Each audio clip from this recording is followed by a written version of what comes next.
Hey everyone, welcome back to learn coding. Learn JavaScript की इस series में आज हमारा नेक्स्ट लेक्चर है जिसमें हम लोग रिकर्जन को इन डेप्थ में कवर करने वाले हैं। और जो इससे हमारा प्रीवियस लेक्चर था उसमें हम लोगों ने एरेज के कुछ हायर ऑर्डर मेथड्स को पढ़ा था। ठीक है, विद एग्जांपल्स इनको हमने प्रैक्टिस भी किया था। तो सबसे पहले चलते हैं, हम लोग अपने लेक्चर 18 की फाइल को क्रिएट करते हैं। लेक्चर 18 ये हमारी होगी recursion.js। इनको यहाँ से क्लोज कर देते हैं। देखो, अब समझते हैं रिकर्जन होता क्या है।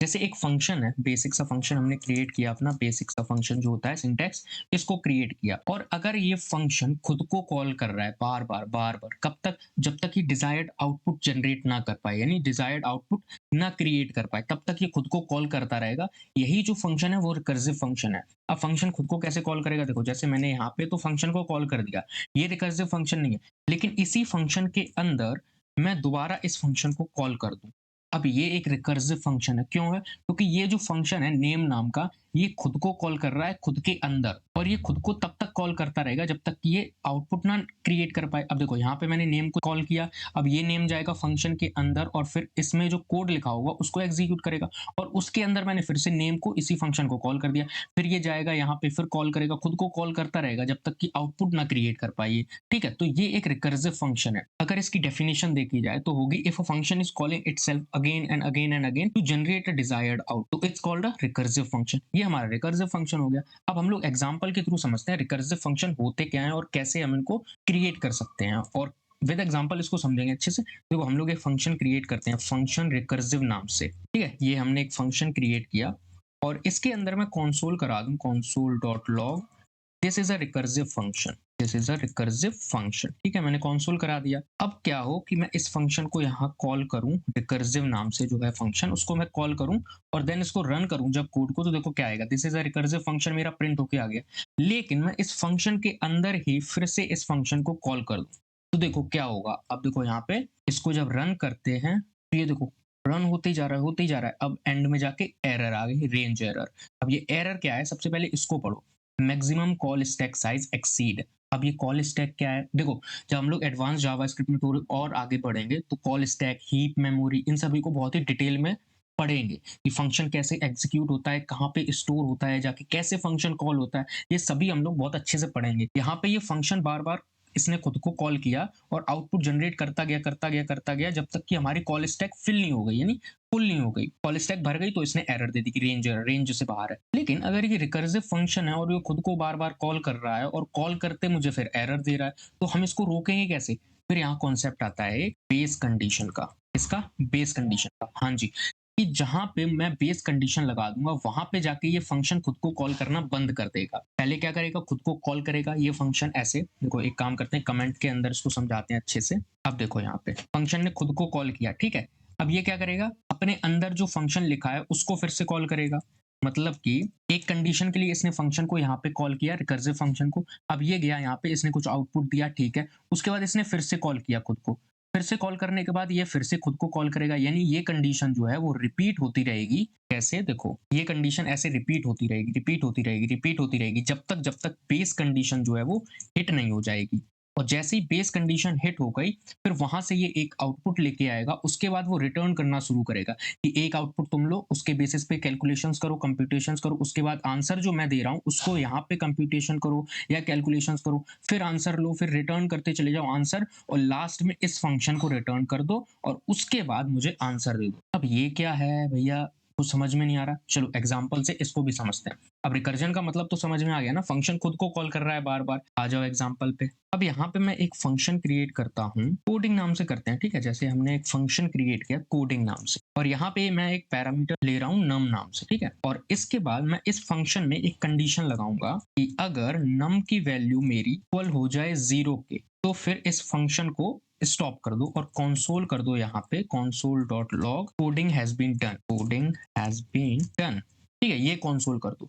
अगर नम की वैल्यू 0 के बराबर तो ये कंसोल करो, और जैसे ही नम की वैल्यू 0 के बराबर हो जाए और कंसोल प्रिंट हो जाए तो फंक्शन को कर दो रिटर्न। मैं पहले भी रिटर्न का कॉन्सेप्ट समझा चुका हूं कि जब रिटर्न हिट होगा उसके बाद ये फंक्शन कॉल होना, फंक्शन एग्जीक्यूट होना बंद हो जाएगा और वहीं पे मुझे आउटपुट रिटर्न मिल जाएगा। अगर अगर अब देखो, अगर ये कंडीशन ना हो, नम की वैल्यू 0 ना हो, तो क्या करो, तो फिर कंसोल करो, console.log कि I am doing coding, I am doing coding. अगर नम की वैल्यू 0 ना हो तो फिर ये प्रिंट करो आई एम डूइंग कोडिंग, और उसके बाद फिर से कॉल कर दो इस कोडिंग फंक्शन को कॉल करो फिर से, और इसमें मैं आर्ग्यूमेंट दे दे रहा हूँ num-1। अब ये num-1 क्या है इसे भी समझाते हैं, और उसके बाद इस कोडिंग फंक्शन को कॉल कर दो बाहर, और num की वैल्यू मैं दे दे रहा हूँ जैसे 5, लेट्स सपोज मैंने 5 दे दी। अब इस फंक्शन को देखो ये क्या करेगा, सबसे पहले num की वैल्यू 5, उसने चेक की क्या num की वैल्यू 0 है, नहीं है, तो फिर इस इफ से बाहर आ जाओ, एल्स में आ जाओ, ठीक है। एल्स में क्या करेगा, console.log I am doing coding, फिर ये प्रिंट करेगा आई एम डूइंग कोडिंग। उसके बाद फिर से ये अपने ही खुद को कॉल करेगा कोडिंग फंक्शन को, और उसमें नम की वैल्यू 5 थी, 5 माइनस 1 4, अब ये 4 के लिए फंक्शन चलेगा। अब नम की वैल्यू क्या हो गई 4, फिर यहाँ चेक करो कोई वैल्यू नहीं हुई, ठीक है, एल्स में आ जाओ, फिर इसे प्रिंट कर दो, नम की वैल्यू 4 थी, 4 माइनस 1 3, अब ये कॉल करो फिर से फंक्शन को 3 के लिए, मतलब कि अब ये खुद को कॉल कर रहा है एक नंबर के लिए, और जैसे ही बेस कंडीशन ये हिट हो जाएगी नम इज इक्वल टू 0, ये प्रिंट करके फंक्शन को कर दो रिटर्न। जैसे ही रिटर्न करेगा फंक्शन एंड हो जाएगा तो मुझे मेरा आउटपुट मिल जाएगा। चलो इसको रन करते हैं, देखो।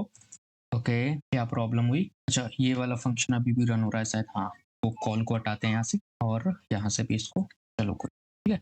अब इसको रन करते हैं, जैसे फर्स्ट क्या आया, I am doing coding I am doing coding coding coding coding, कितनी बार आया ये, 5 बार आया, ठीक है। उसके बाद जैसे ही 5 से लेके 1 तक चला, और जैसे ही 0 को हिट किया तो उसने कर दिया कोडिंग हैज बीन डन, हमारी कोडिंग पूरी हो चुकी है, ठीक है। ये रिकर्सिव फंक्शन है, लेकिन कहीं ना कहीं ये हिट हो रहा होगा आप लोगों को कि ऐसे काम तो हम लूप के थ्रू भी कर सकते हैं।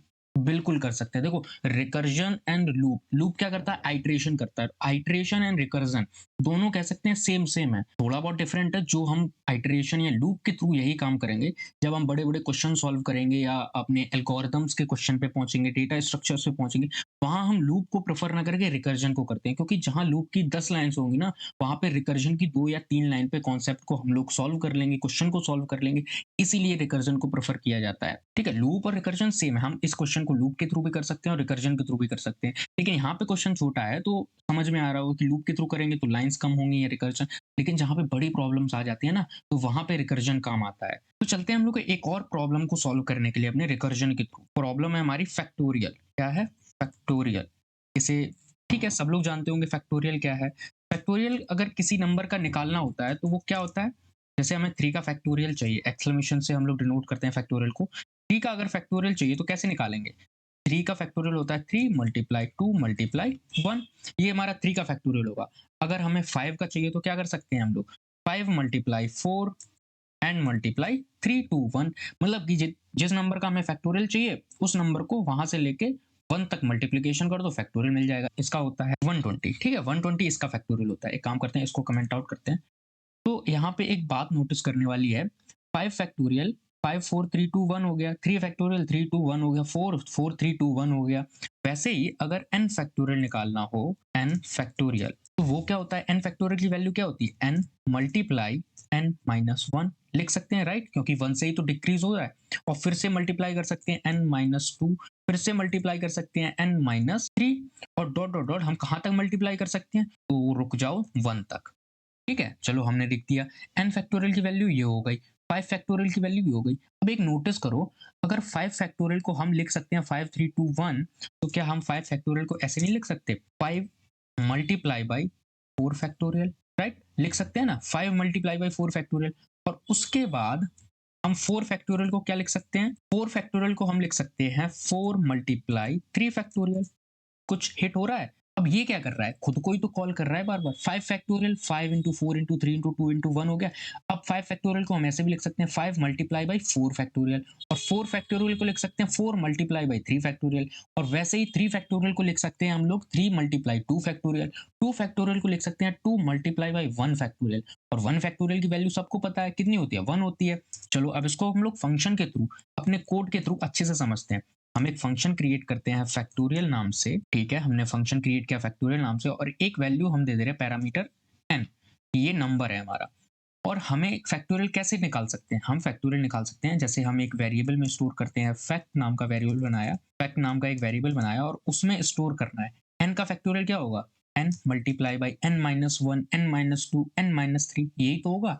और n माइनस 1 को क्या लिख सकते हैं, यहाँ पे भी चलो समझ लो, इसको भी तो लिख सकते हैं हम यहाँ पे n फैक्टोरियल को, और क्या लिख सकते हैं n multiply by n minus 1 का फैक्टोरियल। इसको रैप करो पैरेंथेसिस के अंदर, ये लिख सकते हैं? बिल्कुल लिख सकते हैं। तो वैसे ही यहाँ पे ये क्या कर रहा है, खुद को कॉल कर रहा है बार-बार, और वही रिकर्जन का कॉन्सेप्ट हम यहाँ लगा सकते हैं। अगर हम फैक्टोरियल जो हमने फंक्शन बनाया था, अगर उसे दोबारा कॉल कर दें n-1 के लिए, तो क्या हो जाएगा ना? राइट हो जाएगा बिल्कुल, क्योंकि n फैक्टोरियल की वैल्यू होगी n into factorial of n-1, और ये फैक्टोरियल क्या कर रहा है, फिर से कॉल कर रहा है n into factorial of n-1। चलो देखते हैं इसको रन करके। अगर यहाँ पे रन करें, अभी देखो मैंने बेस कंडीशन कोई नहीं लगाई है और कुछ नहीं लगाया मैंने, बस ऐसे ही रन कर रहा हूँ। फैक्टोरियल चाहिए जिसमें मुझे 3 का, और मैं उसको रिटर्न करा लूँ, वैल्यू तो रिटर्न में चाहिए ना फैक्ट को मैंने रिटर्न करा लिया। चलो देखते हैं वैल्यू आती क्या है। ठीक है, एरर आई, क्यों आई? क्योंकि मैंने बेस कंडीशन कोई नहीं दी, और बेस कंडीशन क्या हो सकती है? 1 यहाँ पे हो सकती है, बिल्कुल हो सकती है। क्यों? क्योंकि 1 फैक्टोरियल की वैल्यू जो होती है 1 होती है। तो मैं यहाँ पे लगा दूंगा, अगर मेरी n की वैल्यू 1 के बराबर हो जाए तो सिंपली मुझे 1 रिटर्न कर दो। क्यों? क्योंकि 1 की वैल्यू तो 1 होती है ना, 1 का फैक्टोरियल 1 हो गया। और अगर 1 नहीं है तो फिर इसको रिकर्सिवली कॉल करते चले जाओ जब तक 1 ना हो जाए। ओके, जब इसको रन करते हैं तो देखो वैल्यू क्या आती है, कुछ वैल्यू नहीं आ रही, तो कंसोल कराएं तो पहले console.log 10। अब फैक्टोरियल 3 की वैल्यू चाहिए तो हम इसको रन करते हैं, देखो 6 आ गई। अगर यहीं पे मुझे 5 का फैक्टोरियल चाहिए तो देखो क्या आता है, 120। कैसे आया पहले वो समझो। इसने पहले कॉल की फैक्टोरियल 5 को, फैक्टोरियल 5 यहाँ से कंपैरिजन हुआ, फॉल्स मिला तो वो नीचे आया 5 इंटू फैक्टोरियल ऑफ n-1 यानी 5-1 यानी 4, फैक्टोरियल 4 की वैल्यू। इसको वो स्टोर करते जा रहा है कहीं ना कहीं 5 इंटू फैक्टोरियल 4। देखो यहाँ कमेंट के अंदर लिखते हैं। अब देखो यहाँ पे क्या हो गया, 5 into factorial of 4, 5 into factorial of 4 को फैक्ट लिखते रहे, फैक्टोरियल 4 या फिर ऐसे लिखते हैं 4। ठीक है, ये वैल्यू इसने दे दी। अब उसे फैक्टोरियल 4 की वैल्यू नहीं पता, लेकिन फैक्टोरियल 4 कह रहा भाई मेरी वैल्यू होती है 4 मल्टीप्लाई बाई 3 फैक्टोरियल। ये कह रहा फैक्टोरियल 4, क्या कह रहा कि मेरी वैल्यू होती है 4 इंटू मल्टीप्लाई बाई 3 फैक्टोरियल, और 3 कह रहा है कि भाई मुझे 3 फैक्टोरियल की वैल्यू तो नहीं पता, लेकिन मेरी वैल्यू होती है 3 इंटू 2 फैक्टोरियल। क्या होती है? 3 इंटू 2 फैक्टोरियल। अब फिर वो 2 के पास गया कि भाई 2 फैक्टोरियल की वैल्यू मुझे नहीं पता, लेकिन मेरी वैल्यू होती है 2 इंटू 1 फैक्टोरियल। क्या होती है? 2 इंटू 1 फैक्टोरियल। अब 1 फैक्टोरियल की वैल्यू तो 1 को पता है ना, मैंने ही दे दिया। अगर 1 वैल्यू हो जाए तो फिर रिटर्न कर दो 1। तो उसने 1 की वैल्यू क्या ले ली, यहाँ पे 1 दे दिया उसने। 1 इंटू 2, ये हो गया 2, 2 होके रिटर्न जाएगा यहाँ पे फैक्टोरियल 2 के पास। फैक्टोरियल 2 की वैल्यू 2 आ गई।